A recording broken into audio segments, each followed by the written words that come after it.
Thank you, Chairman. Just a moment about the General Intelligence and Security Services.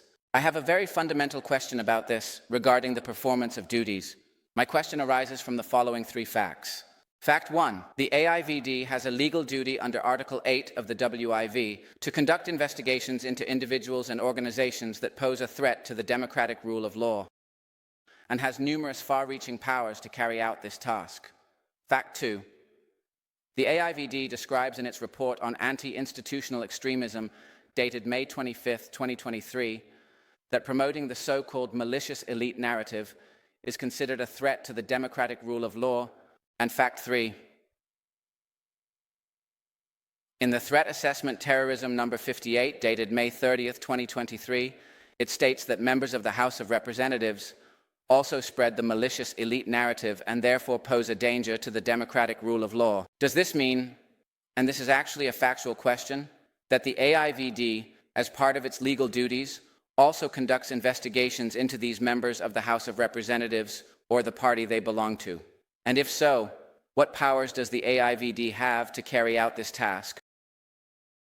Chairman, I believe that your suggestion that this truly belongs in the budget of the Ministry of the Interior and in the budget of the IVD is completely justified, as the guiding role of the Prime Minister towards the coordinator is an overestimated concept in this whole matter. The services work with the so-called integrated directive.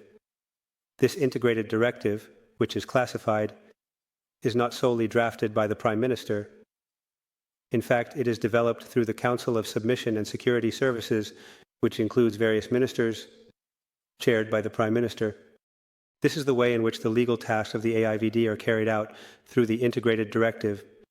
The supervisor, the CTIVD, closely monitors this. Regarding individual case studies, no announcements are ever made, regardless of how anonymous they may be. Yes, Chairman, the Minister is now hiding behind the budget of the Ministry of the Interior. But the Intelligence and Security Services Act clearly states the Coordinator of Intelligence and Security Services is responsible for coordinating the execution of the tasks in accordance with the instructions of the Prime Minister, and it is the Prime Minister who can give instructions. He pays attention to that. He does not address individual cases. Again, it is a factual question. It follows from these developments that I have outlined that the AIVD has the authority and perhaps even the duty. One could say that if they did not do this, they would be neglecting their responsibilities to also conduct investigations into these members of the House of Representatives. The Prime Minister, especially considering his background, is the person who can answer this question and is also responsible for it, not the Minister of the Interior. But the Prime Minister is really not going to answer that. This also concerns the operational matters of the AIVD. I simply will not comment on that.